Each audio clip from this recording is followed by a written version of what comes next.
네, 전일제 국내 증시는 수급에 따라 코스피와 코스닥 시장의 색깔이 조금 다르기는 했습니다. 그리고 요즘 또 시장의 이슈가 워낙 넘쳐나고 있죠. 오늘도 이슈로 시장의 전체적인 흐름과 종목을 분석해 보겠습니다. 네 분과 함께하는 시간이죠. 바로 만나보겠습니다. 네, 김민수 대표, 염승환 부장, 임순재 대표 나와 계시고요. 오늘 화상 전화 연결은 전라도 여수입니다. 이막정 차장 역시나 오늘도 이른 시간부터 지점에 출근을 해 계십니다. 네 분 모두 안녕하세요. 네, 오늘은 저희가 시장에서 핫한 특징주 두 개를 골라서 각 이슈와 모멘텀에 대해서 좀 분석을 해볼까 합니다. 먼저 첫 번째 특징주부터 만나보시죠.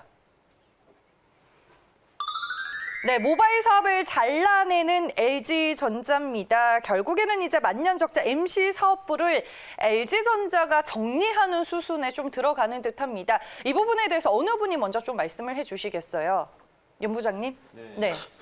일단 이제 LG전자가 거의 이 MC 사업부가 거의 조 단위 적자를 매년 내거든요. 그래서 뭐 어떻게 보면 약간 이제 계륵 같은 존재일 수밖에 없는데 지금 22개 분기인가요? 뭐 23개 분기 연속 네. 적자를 기록할 정도로 사실상 이제 경쟁력이 없다고 봐야 되겠죠. 이게 뭐 하루 이틀도 아니고 뭐 나오는 또 폰마다 그렇게 뭐 좋은 제품도 분명히 있었습니다만은 시장이 제대로 어필을 못했고 또 LG전자가 뭐 여러 가지 뭐 사업들을 좀 잘하고는 있는데 이 가전 사업과 뭔가 스마트폰이 시너지 효과를 낼 수 있는데도 불구하고 전혀 그러지 못했거든요. 결국에는 안 되는 사업을 접는 게 오히려 뭐 경쟁력 제고 측면에서는 바람직하지 않나 싶고 어제 그래서 이 MC 사업부 뭐 매각 루머가 퍼지자마자 뭐 주가가 완전히 급등을 해버렸죠. 그러니까 시장이 원하는 것도 결국 이 스마트폰 사업에서 손을 떼는 것을 시장이 뭐 어쨌든 원했다라고 좀 보시면 좀 좋을 것 같고 이게 기업 가치의 한 마이너스 5조 원 정도의 그 마이너스 요인이라고 하더라고요. 그래서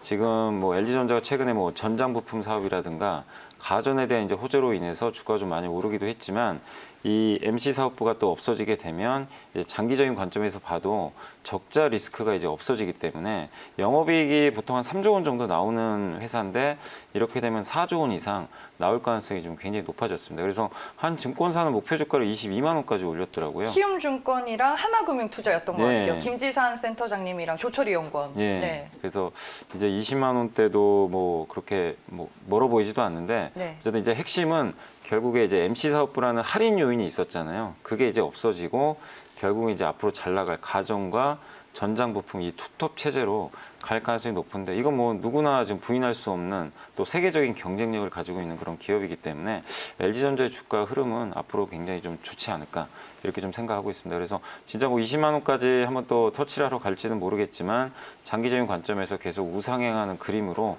여러분들이 좀 생각하시면서 좀 계속 긍정적으로 바라보시면 좀 좋을 것 같아요. 네, 알겠습니다. 이제 적자 얘기를 해주셨어요. MC 사업부가 말씀해 주셨다시피 뭐 지난해 3분기 기준으로는 22개 분기, 지난해 4분기 기준으로는 23개 분기 지금 뭐 좀 적자를 기록을 하고 있는 상황인데 누적 적자만 5조 원에 달한다고 합니다. 저희가 그 실적 내용을 좀 그래프를 통해서 준비를 해봤으니까 한번 확인을 해볼게요. 네, 정말 아픈 손가락이었죠. 적자가 계속되는 LG전자의 MC 사업부였습니다. 아무래도 이 빵꾸라고 표현을 해도 될지는 모르겠는데 MC 사업부에서 계속 빵꾸가 났었는데 결국에는 뭐 MC 사업부를 접을지 축소를 할지 뭐 통매각을 할지 부분 매각을 할지 아직까지 결정된 바는 없지만 일단은 정리에 들어가게 되면서 이게 실적에는 또 상당히 큰 변화를 줄 것으로 예상이 되고 있습니다. 한 가지 더 물어볼게요, 연 부장님. 그러면은 뭐 LG이노텍이나 LG디스플레이가 LG전자 MC 사업부 철수로 인해서 좀 받는 영향이 있을까요? 거의 없다고 보시면 돼요. 왜냐하면 LG전자의 그 이 MC 사업 스마트폰 판매량 자체도 그렇게 많지 않고 그리고 LG이노텍이라든가 LG디스플레이가 이 주력으로 하는 사업 자체가 물론 스마트폰에 많이 연동이 되는 또 사업 구조를 가지고 있지만 매출 비중이 얼마 되질 않습니다. 그러니까 LG전자가 이 MC 사업부 자체가 워낙 등치가 컸으면 당연히 계열사들 주가에도 영향을 많이 줄 수가 있는데 그런 부분은 거의 없거든요. 특히 LG이노텍만 해도 애플에 뭐 납품을 얼마나 하느냐 이 단가가 얼마만큼 올라가느냐 이런 거에 따라서 주가가 움직이지 LG전자의 어떤 뭐 스마트폰이 뭐 몇 대가 더 팔리고 적게 팔리고 그런 것들은 전혀 주가에 영향 못 주고 있거든요. 그리고 LG 디스플레이만 하더라도 일단 이제 최근에 애플 OLED 쪽으로 좀 납품에 들어가긴 했지만 어떻게 보면 LG전자 스마트폰 쪽하고는 거의 거리가 먼 사업 구조죠. 왜냐면은 대부분의 이제 매출액이 그 LG 디스플레이 같은 TV 쪽에서 많이 나오잖아요. 그럼 오히려 TV 쪽은 LG전자의 가전과 연관이 돼 있기 때문에 그렇게 보면 그 LG전자의 어떤 그 MZ 사업부 매각으로 인해서 뭐 어떤 다른 계열사라든가 또 아니면 또 국내 다른 뭐 중소형 부품사라든가 이렇게 크게 연관지어 가지고 주가가 움직일 만한 그런 요인은 없는 것 같아요. 그러니까 네. 오로지 이거는 그냥 LG전자 자체적인 그냥 모멘텀으로 좀 바라보시는 게 좀 좋을 것 같습니다. 네, 알겠습니다. 전일 이제 LG전자 권봉석 사장이 스마트폰 사업을 담당하는 이제 MC본부 구성원들에게 이메일을 또 보내기도 했습니다. 이 내용이 뭐 언론을 통해서 좀 공개가 됐었는데 한번 정리를 하고 짚어보도록 하겠습니다. 내용을 보시면 그동안 소문으로만 무성하던 MC사업부 얘기가 좀 살짝 사실로 확인되는 셈이었습니다. 현재와 미래 경쟁력을 냉정하게 판단해서 최선의 선택을 해야 할 시점에 이르렀다라는 내용이 담겨 있었고요. 네, 모든 가능성을 열어두고 사업 운영 방향을 검토하고 있지만 원칙적으로 이제 고용은 유지할 것이다. 이런 내용이 있었습니다. 그럼 이막정 차장, 앞으로 이제 LG전자가 MC 사업부를 뭐 철수를 하든 축소를 하든 매각을 하든 이렇게 정리에 들어가게 되면 LG전자는 어느 사업부에 힘을 더 실게 되는 건가요? 네, 일단 LG전자가 선택과 집중을 하기로 일단 결정을 내렸다는 거에는 일단 저는 긍정적으로 보고 있고요. 일단 뭐 29년 만에 스마트폰 사업을 정리를 하고 일단 가전에서 수익이 났던 거를 스마트폰에서 깎아먹던 그 구조를 일단 탈피하겠다. 이런 식의 지금 의견을 냈다라고 보고 있고요. 결국 지금까지 이런 상황이 온 거는 이제 애플과 삼성이 이제 스마트폰 이제 시장에 그 변화와 혁신 초창기에 일단 못 따라갔던 부분이 가장 좀 아쉬웠던 부분이고, 일단 지금은 뭐 전기차 전장 AI 쪽에 집중을 하면서 이제 투자자들 입장에서는 이제 LG전자가 스마트폰 사업을 접었지만 새롭게 이제 미래 성장 동력인 뭐 전기차 전장 쪽에서 어떤 식으로 일단 영향력을 미치는지 잘 모니터링하면서 바라볼 필요가 있다라고 보고 있습니다. 네, 알겠습니다. 김민수 대표님, 저희가 이제 LG전자의 롤러볼 폰을 갤럭시 얘기할 때 좀 얘기를 나누었었잖아요. 결국에는 네. CS 2021-2021에서 롤러볼 폰을 공개를 했는데 10일 뒤에 MC 사업부 정리 얘기가 나오는 거는 이거는 저희가 또 어떻게 해석을 해야 되나요? 좀 당황스럽죠. 아마 제가 보기에는 네. 이 사업부 잘 팔기 위해서 약간 뭔가 꺼내놓은 하나의 카드가 아니었을까 생각되고 있는데. 기술력을 과시하기 위해서요? 그렇죠. 네. 그래서 지금 뭐 얘기로는 뭐 베트남의 빈 그룹인가요? 네. 이쪽으로도 메이가 나오고 그래서 잘 팔기 위한 하나의 전략이라고 보는데 아쉽습니다. 한번 사보려고 했는데 LG 브랜드가 아니고 네. 뭐 빈 전자 브랜드면은 저는 아직 못 살 것 같습니다. 네. 네, 알겠습니다. 네, 시장에서는 상당히 호재로 받아들이면서 어제 LG전자의 주가가 급등을 했습니다. 그러면 임순재 대표, LG전자 MC 사업부가 다 정리되기 전까지는 LG전자가 이 모멘텀을 이어받아서 주가 상승이 더 이어질 수 있을까요? 어떻게 보세요? 네, 일단 뭐 좀 지금보다는 좀 낫지 않을까라는 생각이 좀 들고 있습니다. 그러니까 네. 지금 MC 사업부를 내보낸다라고 얘기는 하는데, 일단 MC 사업부가 이제 통신 관련 쪽 분야를 하고 있거든요. 근데 전장 사업부를 하려면 또 통신 또 해야 되는 그런 측면이 있으니까 LG전자도 아마 전체 매각보다는 아마 부분 매각이 아닐까. 뭐 하이엔드 쪽은 그냥 둘 수도 있을 것 같고요. 뭐 여러 가지 추측 나오는데 아마 그런 쪽으로 아마 정리가 되지 않을까라는 생각이 들고요. 그렇게 된다라고 하게 되면 앞에서도 이제 많은 분들이 말씀을 하셨는데, 일단 기업 실적 자체는 뭐 추가적으로 더 뭐 좋아질 거다라는 건 다 알고 있으니까 주가도 그거에 대한 뭐 충분한 반등은 가능하지 않을까. 뭐 20만 원 뭐 얘기가 나왔는데 20만 원대까지는 충분히 가능할 거라고 생각이 됩니다. 네, 알겠습니다. 이렇게 해서 오늘 첫 번째 특징주는 저희가 MC 사업부 정리수순에 들어간 LG전자로 만나봤고요. 다음 두 번째 특징주 공개해 보겠습니다. 네, 이번에는 SK그룹 얘기를 좀 해볼까 합니다. 문재인 대통령의 방문 효과 때문이었을까요? 전일 SK지주사가 역대 최고가 주가 흐름을 그려냈습니다. 김민수 대표님, 어제 이제 문재인 대통령이 안동 SK바이오니스 공장을 이제 다녀왔더라고요.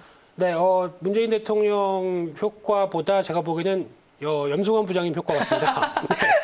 네. 요즘 부장님께서 많이 밀었던 종목이다 보니까 네. 이에 따라서 관심도 이제 부장님이 주가도 크시네요. 축하드립니다. 네. 네. 그래서 일단 지금 SK를 바라보는 입장 쪽에서 이제 대표적으로 세 가지 측면인데요. SK 팜테코죠. 이쪽이 이제 CMO 관련된 유전자 CMO 관련된 쪽에서 시장에 진출하고 해외 업체들 한 3개 정도 인수를 하다 보니까 이에 따른 기대감이 높고 기업 가치에 대한 변화 나오는 상황들이고 또 SK 바이오사이언스죠. 이쪽 같은 경우도 이제 백신을 우리나라에서 개발한다. 이거 가지고 우리도 맞을 수 있다라는 측면과 함께 상반기에 IPO 얘기 나오고 있습니다. 뭐 한 3조 가까이 기업 가치 된다 보니까 이에 따른 기대감도 커지고 있고요. 또 게다가 돈 되는 사업 잘한다. SK는 전통적으로 예전에 SK텔레콤도 M&A로 인수하고 SK하이닉스도 M&A로 인수하고 그러다 보니까 이번엔 또 플럭이라고 하는 또 이제 수소차 관련된 쪽도 지분 인수하면서 뭐 며칠 만에 지분이 확 뛰었다. 뭐 2조 늘었다고 하나요? 네, 네. 이런 쪽도 같이 영향을 끼친다고 봐야 될 것 같은데 그러다 보니까 이제 신고가 돌파하는 과정 쪽에서 아마 개인적으로는 한 31만 원 정도까지 다시 흔들린다. 그러면 사야 될 것 같고요. 추가로 한 40만 원대까지 가지 않을까라는 생각에 저도 한 표를 드리겠습니다. 네, 알겠습니다. 뭐 김민수 대표님이 이런저런 얘기를 해주셨지만 임순재 대표님 지금 뭐 SK그룹은 반도체, 소재, 뭐 바이오, 전기차, 수소 등 포트폴리오를 확장해 나가면서 그야말로 좀 걱정이 없어 보이기는 해요, 솔직히. 그렇죠. 네. 뭐 일단 포트폴리오 자체가 과거에 이제 화학이나 뭐 통신 이렇게 돼 있다가 이제 네. 점점 세분화, 그러니까 전부 다양화가 돼 있죠. 다양화가 되면서 어떻게 보면 미래 먹거리 사업 중심으로 아마 재편이 되고 있다라고 보시면 될 것 같습니다. 일단 뭐 주력이 뭐 반도체고 그다음에 뭐 최근에 뭐 통신은 뭐 계속 있는 거고요. 그다음에 바이오하고 2차 전지까지도 뭐 지금 계속 확장을 하고 있는 그런 상황이고요. 특히 이제 최근에 이제 ESG 펀드에 대한 이제 관심들이 좀 커지고 있습니다. 뭐 대표적으로 이제 미래 친환경 관련된 부분에 이제 집중을 하면서 이제 이런 부분이 더 부각이 되지 않을까라는 생각이 들고 있고요. 뭐 특히 이제 수소 경제나 이제 바이오 분야에 대한 투자 부분이 좀 커지고 있는 게 뭐 현실이다라고 보시면 될 것 같습니다. 뭐 앞에도 이제 말씀을 그 김윤수 대표께서 이제 하셨는데요. 일단 뭐 그러니까 비상장 계열사들이 상당히 좀 많습니다. 그러니까 그 이런 계열사들에 대한 이제 상장 이슈가 아마 올해는 좀 불거지지 않을까라고 얘기가 좀 되고 있고요. 뭐 대표적으로 뭐 SK 바이오사이언스 뭐 백신 만들고 있죠. 그 외에 이제 SK 핀테크나 아니면 뭐 SK 테크놀로지 같은 이제 이런 회사 그러니까 관련된 쪽도 아마 추가적으로 이제 상장 얘기가 나오지 않을까라는 생각이 든다라고 하면 뭐 지금 뭐 SK그룹 자체가 원체 잘 나가고 있는 데다가 뭐 추가적으로 더 그거에 대한 날개를 달지 않을까라는 생각이 들고요. 뭐 그렇기 때문에 뭐 일단 주가 측면에서 보면 상당히 좀 긍정적으로 봐야 되지 않을까 싶습니다. 네, 알겠습니다.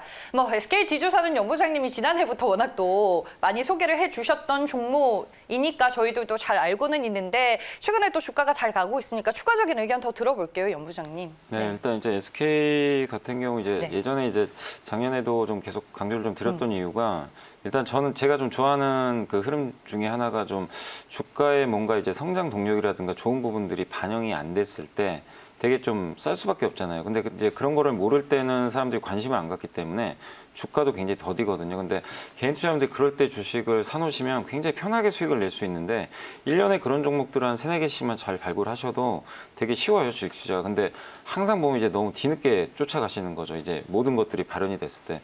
그래서 SK도 작년에 이제 그런 모습들이 나왔기 때문에 좀 미리 좀 말씀을 좀 드렸던 거고 네. 이제 하나하나 모든 이제 퍼즐이 좀 풀리면서 굉장히 좋은 주가 흐름을 보여주고 있는데 사실 SK그룹 뭐 보셨다시피 밑에 바이오도 있고 반도체도 있고 2차 전지도 있고 이번에 수소까지 있고 다음에 뭘 할지 또 모르겠어요. 굉장히 좀 흥미진진한데 모두 이제 신성장 산업들을 좀 가지고 있고 그것들을 이제 또 자회사로 좀 보유하고 있는데 특히 비상장 자회사들의 가치가 좀 올라가고 있거든요. 근데 지금 이제서야 그 사상 최고가를 이제 돌파를 했는데 좀 너무 늦지 않았나 저는 좀 그렇게 생각을 합니다. 그래서 충분히 뭐 40만 원은 기본이고 제 개인적으로는 충분히 저는 한 50만 원까지도 도달 가능한 좀 종목으로 좀 보고 있기 때문에 네. 계속해서 좀 조정이 나온다면 근데 다만 우려되는 건 흥분하시면 또 안 될 것 같아요. 맞아요. 지금 또 이렇게 네. 올라간다고 사시면 안 되고 항상 조정은 또 나옵니다. 기회가 올 때 좀 포착을 해주시면 좋을 것 같습니다. 오늘 추가 매수를 물어보시는 분들이 상당히 또 많습니다. SK 일단은 흥분하지 말고 좋은 건 맞으니까 우리가 눌렸을 때 조정이 충분히 왔었을 때 그때 조금이라도 더 싼 가격에 좀 모아가자라고 말씀을 해주시는 것 같습니다. SK 지주사에 대한 코멘트 이막정 차장 의견도 들어볼게요. 네, SK 지주사 같은 경우도 저도 그룹 전체를 좀 좋아했던 좀 이제 직원 입장에서 아까 말씀하셨던 뭐 SK 뭐 케미칼 뭐 하이닉스 같은 종목들 전반적으로 포트폴리오가 워낙 잘 짜여졌던 그 사업이기 이제 사업 구조를 갖고 있기 때문에 저도 이제 SK가 얼마 전에 이제 신고가를 갱신했던 모습을 보고 사실 저는 비중을 어제 같은 경우 더 늘렸던 케이스인데요. 방금 말씀하셨던 것처럼 일단 수급이나 일단 뭐 기술적 분석하면서 접근을 해보셨으면 좋으실 것 같습니다.